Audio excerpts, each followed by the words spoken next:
problème, j'ai senti des douleurs dans le rein. J'ai consulté ça et là. Je devais aller à l'hôpital, mais je me suis dit non, je ne pars pas. Dieu m'a fait grâce. Et Dieu me parle maintenant, il me dit qu'il m'a guéri. J'ai vu la main de Dieu. Parce que c'était impossible que je puisse soulever même mes pieds. Je rends grâce à Dieu. C'est Dieu qui dit, j'ai vu des histoires que je n'ai jamais vues. J'ai senti les douleurs. Je ne suis pas meilleur que les amis que je viens d'écouter le matin. J'ai écouté même un ami qui vient de décéder. Nous sommes nés dans la même année avec lui. Et je dis que le Seigneur fasse reposer son âme en paix. Je me rappelle d'Augustin qui était ici à Lexington. J'ai étudié avec Augustin. Mais quand j'ai appris ce matin qu'il est décédé, je ne dis pas que je suis meilleur que lui. Mais je dis que Dieu me fait encore grâce. Je bénis le Seigneur pour la guérison miraculeuse. J'ai senti la main de Dieu me toucher. J'ai senti l'Éternel qui est intervenu dans ma santé.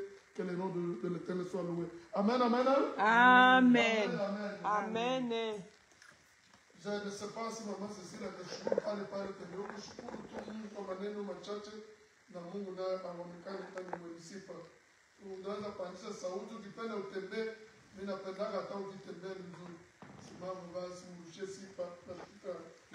Bwana asifiwe. Amen. Bwana asifiwe tena. Amen. Mimi nashukuraka Mungu kila siku. Amen. Kwani kama niko na uhai ni kwa upendo wa Mungu. Amen. Siku ile tulifika na pasta kwa hospitali.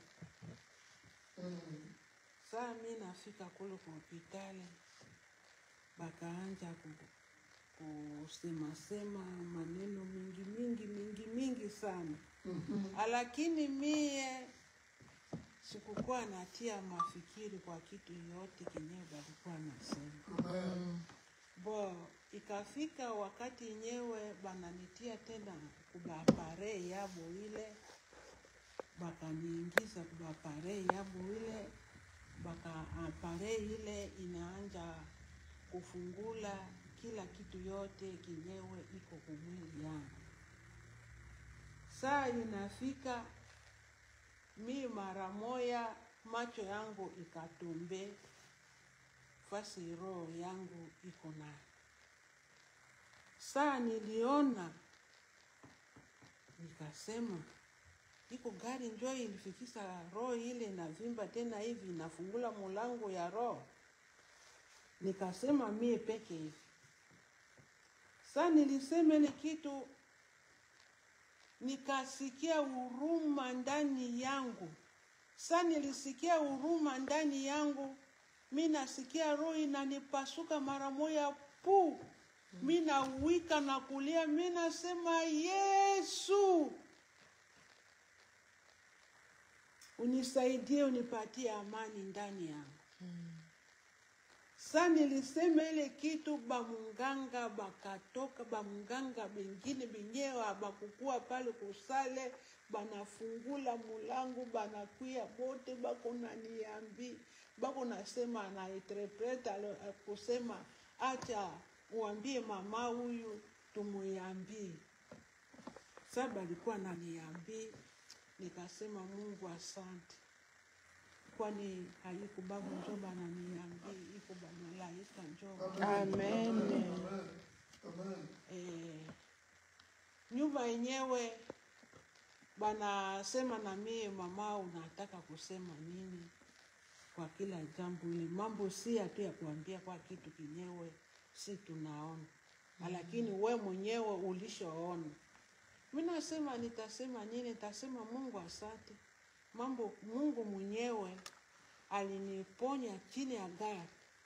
Hakupenda roho ile pasuke pale.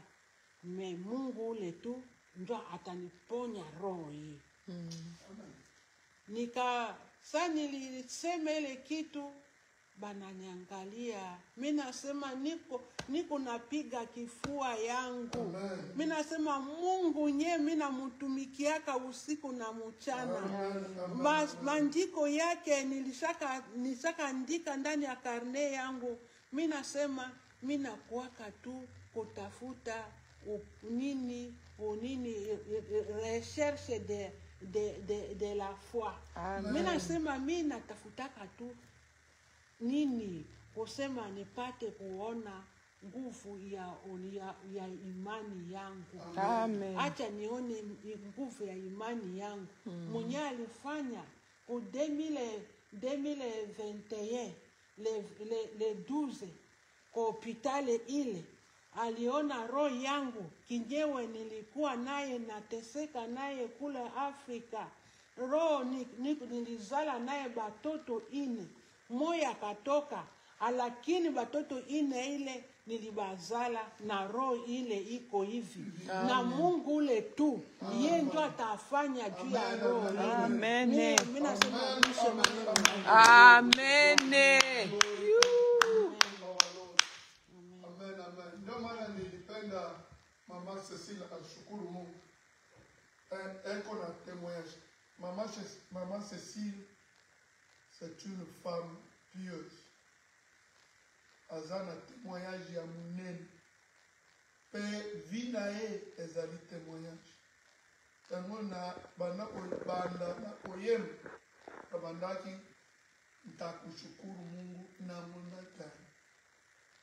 Tant nous tant tozo yembe na nzambe, quand nous chantons pour Dieu, toyo bakaka mai na miso ekitaka na mai ya miso ekitaka. Po totali tozana makambo ya kolobela, okolobela ndenge nini nzambe oyo. Na ebite okobinela mabina nini po nzambe asepela.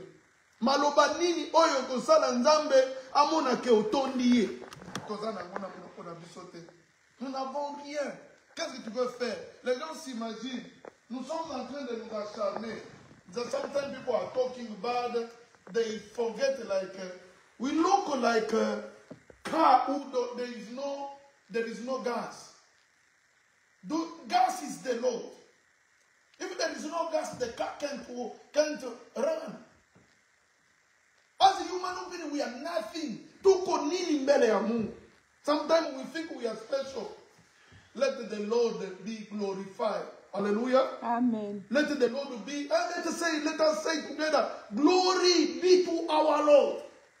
Can you say it in your heart? Sifa zimurudilie Mungu, utukufu murudilie Mungu, heshima imurudilie Mungu, na Mungu watu wainuliwe. Hallelujah. Amen. Hallelujah. Amen. Je vais vous amener dans les Écritures. Hallelujah. Nzambazali kitoko madame. Amen. Tamla la muki na tongo. Abano tuna na lubi nzambe na uti na maladi pe. Ngapa na uti na mikakatano maladi. Abanda ko kokali susu ko tamu ko matisama 2 semaines oyo. Ezaki mabe pona ngai. Mais Dieu m'a fait grâce ce matin. Quand j'étais en train de méditer la parole que je vais prêcher ce matin. Na mekiko kanisa menazwite. Menzamba na sina bandiko koma. Makambo nazo koma. Menzamba yeko pesa ngali komi ya suka. Botanga likomi yango. Bonsoir 2 Rois. 2 Rois chapitre 20. Du 1er au 6e verset. Can you take your Bible to 2 Kings? Nangi totanga 2 Rois chapitre. Totanga muke. Toyebi ka ba ndeko na biso nyonso bazolinga baya bisika oyo bakoya. 2 Rois. 2 Rois chapitre, j'ai dit chapitre combien? 20. Bon salam. Bon la Bible, 2 Rois chapitre 20. Nangina tanga la bino verset 1er jusqu'au verset 6. Nangina tanga ngona kombo na Yesu. Amen. Amen. En ces jours-là, Ézéchias fut atteint d'une maladie mortelle. Ésaïe, fils d'Amon, le prophète, vint le trouver et lui dit, ainsi parle le Seigneur, donne tes ordres à ta maison, car tu vas mourir, tu ne vivras plus. Ézéchias tourna son visage vers le mur et pria le Seigneur en disant, s'il te plaît, Seigneur, souviens-toi, je t'en prie, que j'ai marché devant toi avec loyauté et d'un cœur entier, et que je fais ce qui te plaît. Et Ézéchias s'est mis à pleurer abondamment. Ésaïe n'était pas encore sorti de la cour centrale lorsque la parole du Seigneur lui parvint. Retourne dire à Ézéchias, chef de mon peuple, ainsi parle le Seigneur, le Dieu de David, ton père. J'ai entendu ta prière, j'ai vu tes larmes, je te guéris. Le troisième jour, tu monteras à la maison du Seigneur. J'ajouterai 15 années de ta vie et je te délivrerai ainsi que cette ville de la main du roi d'Assyrie. Je protégerai cette ville à cause de moi et à cause de David, mon serviteur.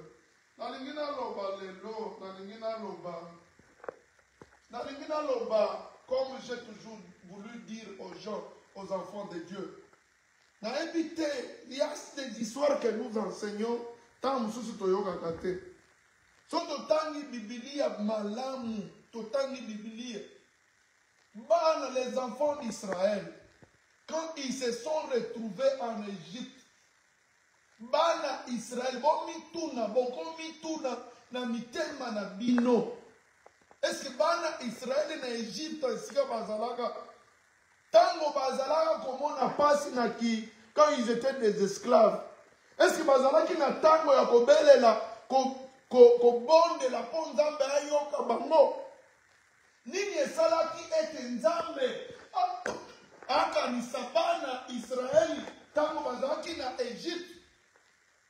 Je vais vous dire ceci kolandela na liloba ya nzambe. Nzambe alobi, j'ai vu la souffrance de mon peuple et j'ai entendu leurs cris. Et elingi eloba ete soki mutu azali mwana na nzambe bisika nyonso akozala miso ya nzambe ekozala likolo na ye. Amen. Ezali ete lelo tobengami bana na nzambe. Si nous sommes appelés enfants de Dieu, ezali ete tango iso tozali esengeli to veiller na connexion na biso na nzambe. Connexion na biso, la connexion avec Dieu, c'est quoi? Ce sont les œuvres que nous sommes en train de commettre. Dans le Minazonga, dans l'écriture, je voulais juste vous emmener dans l'écriture d'aujourd'hui. Ézéchias était chef d'un peuple. Dieu a dépêché prophète Esaïe.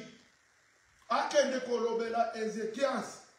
Alobi mikolo ya kobika, mikolo na yo ya kobika, na se ya moi oyo. Esuki. Bongisa ndako na yo. Na ningina loba koba tubaloba kamingi. Obike nzambe etinda kape nzambe. Mikano ya nzambe échangé. Mikano ya nzambe eko changer. Soko lingi mikano ya nzambe échangé. Esengani ozala na connexion na nzambe. Esengani nzambe amonaka ete makambo ozosala ezotambola lolenge ye akaneli na vie na yo. Ézéchias était au point de mourir. Le Seigneur a dépêché le prophète Esaïe pour aller dire à Ézéchias que prépare-toi, tu vas mourir.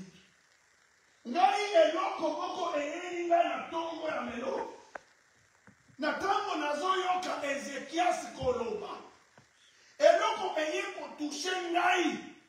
Ézéchias alobeli nzambe alobi. Nzambe na banda kosala makambo oyo ezalaki kosepelisa yo. Na éviter na mikolo oyo tozoleka. Je ne sais pas nini bato nyonso esengeli tango mosusu omituna makambo nini oyo nasalaka esepelisaka nzambe. Bato batalaka kaka offrande na église. Tango ozopesa offrande motema na yo eza ngambo mosusu. Mais soki otangi place wana bozala natangela bino place wana na verset wana. na ndenge Ezekias azo rappelé nzambe. Boyoka. Na lingi natanga place wana. Boyoka ndenge Ezekias azolo. Il dit donne, Jonas prophète a dit donne tes ordres à ta maison car tu vas mourir. Tu ne vivras plus. Ézéchias tourna son visage vers le mur et pria le Seigneur en disant, s'il te plaît Seigneur, souviens-toi. Eza na biloko oyo esengeli Nzambe atala na vi na biso. Azotala yango ezorapele ndenge nini obanda kotambola liboso na yo. Quand Ézéchias voulait dire à Dieu, souviens-toi, a m'y rappelé, yo Nzambe kanisa ta bolamu oyo nasalaka. Kanisa ta bo nazalaka ndenge balobaka na lingana boyenge bene na ngai liboso na yo. Souviens-toi même des œuvres que j'avais accomplies à ton nom. N'ayez place wana. Moi, je ne veux pas que les gens rappellent seulement à Dieu. Seigneur, souviens-toi de l'aumône que j'avais donné dans l'église. Parce que quand nous donnons l'aumône dans l'église, souvent, et le monde a perdu la valeur de l'aumône. N'ayez qu'est-ce que tu vas dire à ton Dieu? Souviens-toi. Seigneur, souviens-toi des œuvres que j'avais accomplies. Quelles sont les œuvres que tu as accomplies pour la gloire de Dieu? Ézéchias a dit à Dieu, souviens-toi Seigneur, dans la partie à Sougalobi, souviens-toi, Abi, souviens-toi. Excusez un peu, Abi, ok, je suis là. Abi, souviens-toi, je t'en prie, que j'ai marché devant toi avec loyauté.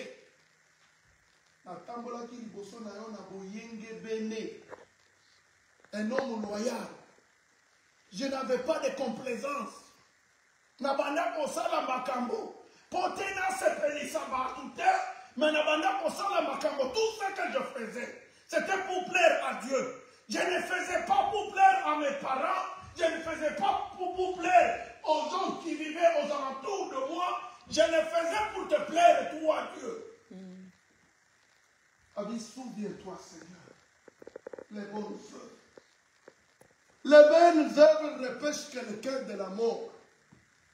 Misala malam, nous tenions sur la mort qui lui a. Alina okufate, osome sali na batu, osiko tango, nazo yebiso na tongo ya lelo. Eza la situation ya pasi mutazoleka na kati. Mais situation ya pasi wana ekolobela yo ti liboso na Nzambe. Mais loko kolobela yo liboso na Nzambe eza boyenge beni na yo. La façon que tu es en train de te comporter devant la face de l'Éternel. La façon que tu es en train de vivre. La façon où tu es en train de vivre cette parole de Dieu. Il y a une différence entre nous qui sommes dans le Seigneur et ceux-là qui ne sont pas pour le Seigneur. Le Seigneur nous a payés pour sa cause. Dieu ne nous a pas mis à part pour notre cause. Si nous sommes appelés enfants de Dieu, nous devons refléter ce Dieu partout où nous serions. Je vais vous donner encore quelque chose de l'Écriture. Prenons un peu Actes des Apôtres. Actes des Apôtres, chapitre 9, verset 36 jusqu'à 43. Il y avait une femme là-bas. Une autre femme qu'on appelait la gazelle. Je vais vous lire cette histoire. C'est dans Actes chapitre 9. Actes chapitre 9, verset 36 jusqu'à 40. Il y avait une femme qui était veuve. Cette femme faisait de bonnes œuvres. On l'appelait Tabitha. Un jour, cette femme est morte. Et l'homme de Dieu, Pierre, il n'était pas là-bas. Il était loin, parce que je me rappelle bien, quand vous lisez l'Écriture très bien, Pierre était dans une ville autre. Mais cette femme est morte dans une ville où l'homme de Dieu n'était pas là. Mais comme elle est morte et les gens voyaient toujours les bonnes œuvres qu'elle faisait, les gens sont allés vite appeler Pierre. Et dit Pierre, viens ici. Viens ici où nous sommes. Il y a une servante de Dieu qui est décédée. Mais Pierre refusait même. Pierre refusait parce qu'il n'était pas dans cette ville. Il n'avait pas de lien avec cette femme. Mais les gens du village de la femme, les gens qui habitaient avec cette femme, sont allés vite appeler Pierre. Parce qu'ils avaient des nouvelles que Pierre avait prié pour quelqu'un d'autre qui avait eu cette même guérison. Prenons un peu l'écriture. On lit cette écriture. Ça va nous aider. Ça va aussi aider les gens qui nous suivent. Je vais lire au nom du Seigneur. Je disais, c'est dans Actes chapitre 9, verset 36, on peut arriver jusqu'à 43. Il y avait à Joppé une femme disciple nommée Tabitha, ou selon la tradition Dorcas. Elle faisait beaucoup d'œuvres bonnes et d'actes de compassion. En ce jour-là, elle tomba malade et mourut. On la lava, on l'a mis dans une chambre à l'étage. Les disciples, ayant appris que Pierre se trouvait à Lydia, on dit Lydda, qui est près de Joppé. Cette femme était à Joppé et Pierre était à Lydda. C'était un peu loin. Et là, à Lydda, les disciples, les gens qui ont été à côté de cette femme, ils savaient que Pierre, l'homme de Dieu, était quelque part. Suivez un peu l'écriture. Pierre se trouvait à Lydda, qui est près de Joppé. Ils envoyèrent des hommes le supplier. Ne tarde pas à passer chez nous. Pierre se leva et partit avec eux. Et lorsqu'il fut arrivé, on le fit monter dans la chambre à l'étage. Toutes les veuves vinrent le trouver en pleurant. Et elle lui montrait les tuniques et les vêtements que Dorcas avait fait lorsqu'elle était avec elle. Pierre chassa tout le monde dehors, puis il s'agenouilla et pria. Après quoi, il se tourna vers le corps de Tabitha, voyant Pierre. Elle s'assit, elle lui donna la main et la fit lever. Il appela ensuite les saints et les veuves et leur présenta vivante. Cela fut connu dans tout Joppé et beaucoup se mirent à croire au Seigneur. Il demeura bien des jours à Joppé chez un certain Simon qui était tanneur. Je voulais dire ceci. Faut que tu aies bien place Wana. Moi, je suis en train de dire ceci. Les œuvres sauvent. Les œuvres parlent. Les œuvres d'un enfant de Dieu doivent parler. Amen. Les œuvres parlent même devant Dieu. Les œuvres vont t'aider à échapper au mauvais sort. Et comme la gaga est mingi, mingi na kota na ba situation ya pasi, eza na ba accident ba mituka minene na zoleka. Mais tant on a comme dans ba situation wana, quand il m'arrive des fois, when sometimes I'm in front, I face a danger situation, I remind na rappela kanzambe boy. Na yemi sa kanzambe kanisa ke nazobate la bana etike. Nzambe bana wana bakufelaka baboti. Mo sikoyo soki oni ningai lelo nakufa na accident nzambe. Nani akobatela bana wana? Bana wana tango babanda kolela. Yo yoka kolela na bango. Obimisi nga bisika na zali. Omemi nga na bisika wana. Lelo bana wana bazobenga nga papa. La nisa ta. Kanisa ta bana wana. Obikisanga. Je vous dis ceci, les bonnes œuvres corrompent l'éternel. The goodness corrupt the Lord. When you behave for good, sometimes you can be in the danger. The Lord can't see you. He will see the goodness you are doing. Don't be tired to be able good. Don't keep quiet when you're supposed to do good. Don't stop when you're supposed to be able good. Don't say, let me stop it because it is over. I don't know. Money, when you die today, they can bury you with your money. Sometimes they say, nalembi, tolembagate, tosungagaga. Poko sunga, ezana kati na biso. Bolamu ezana kati na biso. Tangu suto do sunga batu. Bazaba ingrat tolo babongo. Mezaya biso te. Biso to talaka oyo.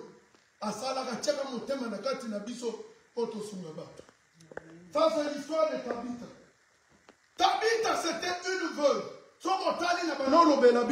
Je vous dis que Pierre n'était pas même dans la ville là. Mais bato bakende koyebisa ye. Balobi ke ba insistaki. Po Pierre abanda koloba kokende kuna te. Balobi kani bazamo loba balobi. Parce que bayebaki ke mama wana zaka na bolamu mingi. Aselela kibango. Otala Pierre akoti na kati na ndako. Ba mama oyo mwasi wana ndako bater. Yango balobi les yeux de l'Éternel, le culte que Dieu aime. C'est le monde qu'on donne à l'orphelin et à la veuve. Tango bazalaki ba mama wana bayeni boso ya Pierre. Ba veuve, il y avait des veuves qui sont venues. Ils ont monté à pied. Balakisi Bilama, regarde, you can see the closets. She's the one who made it for us. They saw all she did good for them. And Pierre said, you can go. But now is the matter for the Lord. Bolamu lo bakali bosola ita.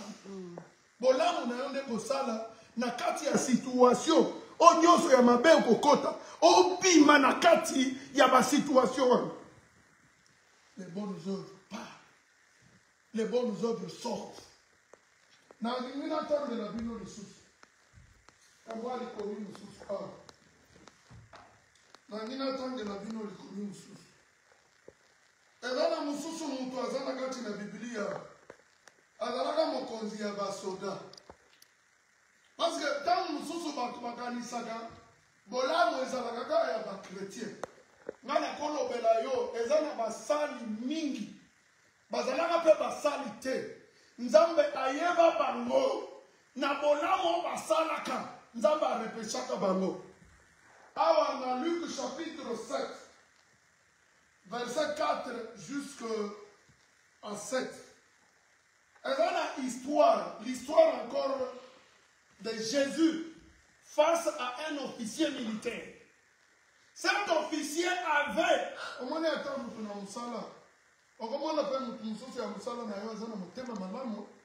Un officier militaire qui n'était pas même dans la parole de Dieu. Tangu ayoki sangona Yesu. Mutuna musala na ye. Musala na ye azaki na kati na malade. Malade ezako memaye na liwa. Officier ayoki bongo. Atindi basoda na ye bakende kobenga Yesu. Baye aya kobikisa musali na ye. Tango baye na ye. Boyo bandenge liloba Nzambe lobi. Basali yo bakendeki. Basali bazolo belaye balobi. Il mérite. Pona bolamu oya salaka. Pona mboka na biso. Na ngina tanga la bino. Esengeli konoraga pe bato bazosala bolamu pona mboka na bino. Nazozwa Luc chapitre 4 et chapitre 7 wana. Natanga la bino. Ese makomi mike wana. Ego pesa biso makasi ego koba na kosala bolamu. Luc chapitre 7. Tout au verset 4 wana. Verset 4 à l'obi. Ils arrivèrent auprès de Jésus et le supplièrent. Le supplièrent d'une manière pressante. Par les disciples là, les soldats là qui sont allés vers Jésus. Oyo officier wana ba soldat tindiye. Ba komi liboso na Yesu. Ba bandi ko supplier se mokonzi. Yoke la biso. Boyo kanenge bazolo. Balobi, les souvient d'une manière agissante. Nous allons pour ça, hein? Balobi, les souvient d'une manière pressante en disant, il est digne que tu lui accordes cela, car il aime notre nation. Et c'est lui qui a construit notre synagogue. Malgré que Azalaka chrétien, mais Azalaka na mutema ya lisungi, Azalaka na mutema ya bolingo. Mais si on a sengi babi qui sayete, mais a sengi babi qui satala, koleke la bolamu to salaka, et puis qui sakape batu na famille na biso, koleke la malamu oto salaka liboso na ngambe, le bien, les bonnes œuvres que nous sommes en train d'accomplir face à l'Éternel. Il y a certains de notre famille qui profitent, même les enfants. Les enfants sont protégés aussi au travers des bienfaits que nous sommes en train d'accomplir. Bon, là, mon foutak. Je vais aller à la Yesu. Hier, il va se senga balobi. Nous avons mérité. Na bolingo kakao ya zalaka na ngoko na mboka na biso. Balobi, aye kutu ndenge atongela biso tam. Na zobenga ba paye. Bayi ba kotonga pe tambulo. Malgré que baza ba paye, nzamba ko kanisa bango. Amen, amen. Amen. Le bolambo, le bien, the goodness paye. Kolimate na bosala bolambo te. Tika na ba kisaka mo écriture ou wana na ya Sabino. Ecclésiaste chapitre 11. Ecclésiaste chapitre 11 verset 1 jusqu'à 6. Na sebela kana makomi oyo. Balobi Bwaka lipa na yo likolo ya nini? Ya ibana. Ya ibana. Sika totanga. Pona sepeli na ngo lelo. Ezana makombo mingi na kobatisa wana. Balobi, koyoka. Jette ton pain sur l'eau, car avec le temps, tu les retrouveras. Bolamu efutaka. Yabani yo osala na mokili oyo. Lelo soke komeli yo, bakokaniso na nini? Nzambe pe akokaniso na nini? Bolamu epolaka te. Bato balingaka kotala biloko nini ipola. Makambo mosusu ekopola. Mbongo ekopola. Soko tikalaki na mbongo na ndako na yo. Tango okufa ekopola. Mais soko banda kosala bolamu. Bolamu wana ekotikala seko na seko. Oh, let us read. We are in the Ecclesiastes 11. The goodness. They say, throw your bread. Where can you throw the bread? Where can you throw the bread? On the water. Babi mwaka kiteni alipa na yo likolo ya mai. Po okukuta kayango. Nakalezi ba balele ba kolea yango te. Mesoko kwa kina nzela ba ndeke ba kolea yango. Boya kalikuna. On nous dit, donne une part à 7 et même à 8. Car tu ne sais pas quel malheur peut arriver sur la terre. Soko sana bido kabola. Kabola pe. Tant que batu nyonso baza 20. Bango nyonso bazolobela yo mabe. Mais na kati na ba 20 wana. Soko salela kata batu misatu bolamu. Baboyeba kobelela pona yo. Abana mena. Amen. Badiko kama talipa te ko pesa ka batu 7. Comment taba kona 8? Ozoyeba ko yo pe oyebi te. Mukoro kozana pasi. Peut-être moko na bango wana ko ya kosunga yo. Toba kisamani lo wana. Il y a Ecclésiaste 11. Quand les nuages sont remplis de pluie, ils déversent sur la terre. Et si un arbre tombe vers le sud ou vers le nord, c'est au lieu où l'arbre est tombé qu'il restera. Ah, oh, il faut m'asseoir à qui tombe. Balobi, voilà mon socle tondi. C'est qu'on fout le mot. Hein? Moula socle zo, maïe, nuage kuna, maïe, tondi kuna. Donc, ezo matakaka na nuage. Bolamu na yo ezo matakaka ezo ma. Mokolo moko kozani eko fulumuka. Tango eko fulumuka, c'est toi qui seras sauvé. Mais nzete soke ekwei. Eko bimana bisika wana kokwei. Te. Etambula kate. Mais bolamu etambula. Nzete eloko oyo ezaka place moko. Soko otiki yango wana, okokuta yango wana. Mais biso toza bato akotika lesika moko te. Biso za batu ya kosala. Tozo sala po bazo pointe. Tozo sala ezo makis. Ezo ba panier te. Ba panier. Tango zo kota na panier. Bazo pointe te. Tant que comme yebele, yo pe ozu kilo na vie na yo. Kolemba te na kosala bolamu. Ah, alléluia. Bon, c'est quand même qui ça. Abi, qui observe le vent ne s'arme pas et ne maçonne pas. Ah, comme ça, tu as la place, moi. Alors, bien, nagosala. Oh, nagosala, quand on a la situation, tant qu'on se bat, on va dire qu'on compte. D'ailleurs, parce que Jean-Paul, Azam Luba, là, Azam Koro, Nakokanga Manaï, Nengeni, donc Tigala Gabon. Ozoga, Ogolonate. Hein? Tant qu'on a la Moussali Nazame, on a la faiblesse, on recommande les sécurités. Même toi, Azali Azam, alors vite, Zaïete, mais les lobois, ils ont vu Manakatine, il y a un monde de Kobi Sanga. Alléluia. Nana kotala wanate, na kotala origine na ete, mais mutu mususu, azotala ba température, azotala biyoka yoka. Akolona te, moya nzamba tala ka wanate. Yali ga me kadne nzamba à l'épreuve, atia nzamba à l'épreuve, ata ezabongo, melilo bana elobi, nakoba na bolamu, na lemate, nzamba ko kanisanga autant favorable. Amen, amen. Amen. Na ngina ba kisani susu, kaka place wana. Nazobabisa, na lobby qui observe le vent ne s'aime pas. De même que tu ne sais pas comment le souffle ou les os se forment dans le ventre de la femme enceinte.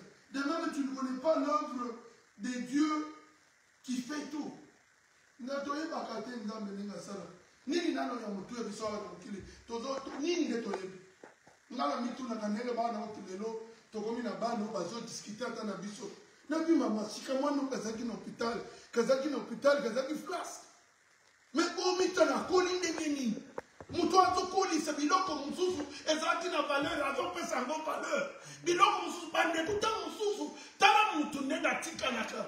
Okotika na kaka sima ozo comprendre te. Batu bayeba kati ngambe ninge za munene. Ngambe azape mutu. Atala kape batu. Asepena kapena benzi aleli ya batu.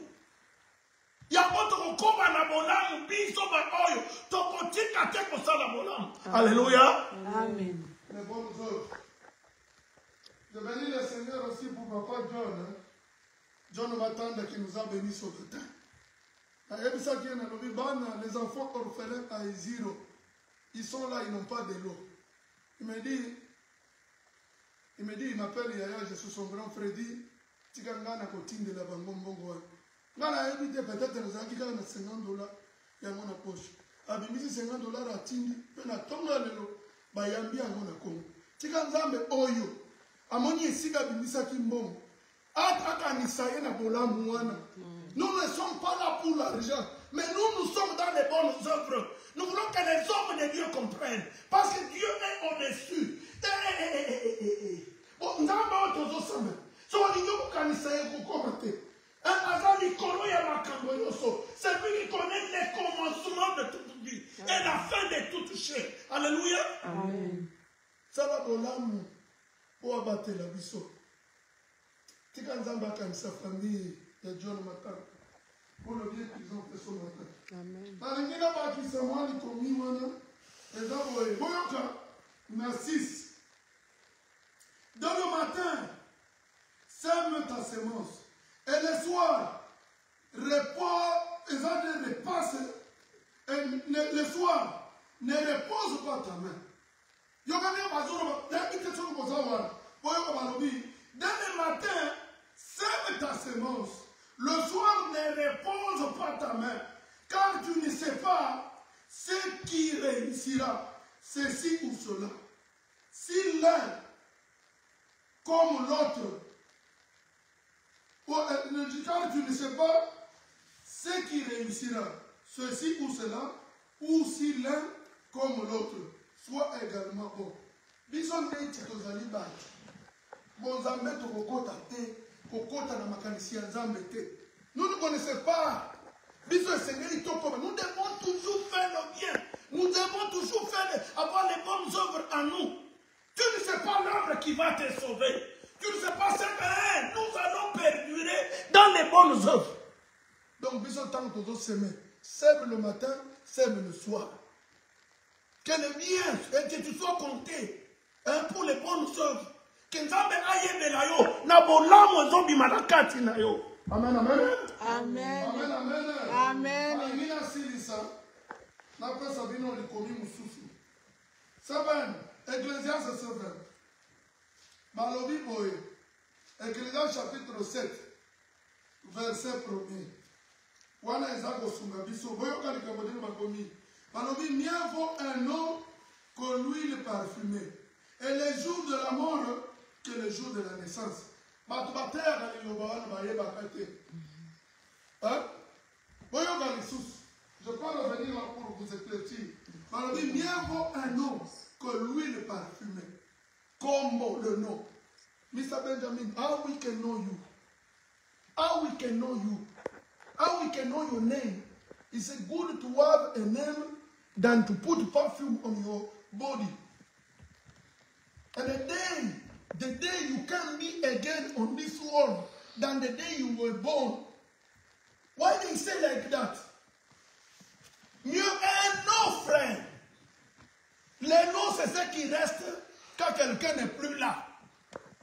The name, your name will remain. Why your name will remain? Why they say this? Pourquoi ils ont dit mieux vaut le jour de la mort que le jour de la naissance? Parce que les jours de la mort, ce sont les œuvres qui parlent. Alléluia. Amen. Quand tu n'es plus là, les jours de la naissance, tu es venu dans le monde, tu n'avais rien. Mais quand tu vas quitter le monde, tu vas laisser. Ce que tu vas laisser, c'est ce qui va faire la grandeur de ton nom.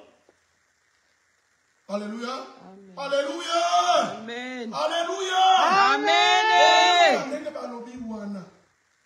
Asema bolamu abi kozala na kombo ke kotia parfum.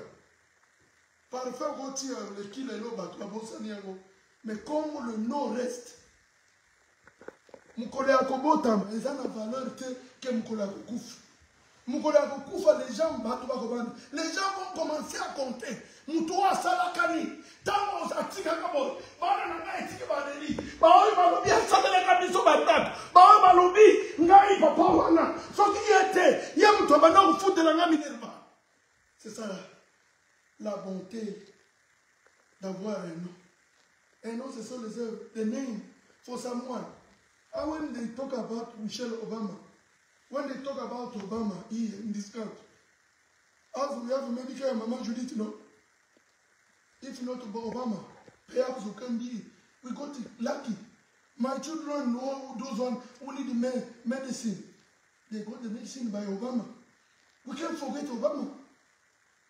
The name, then the perfume. Perfume is just in your clothing, people feel it, but your name will remain. The day you are not again in this world, your name will remain. They will know you by the good you did. Let us work for the good one.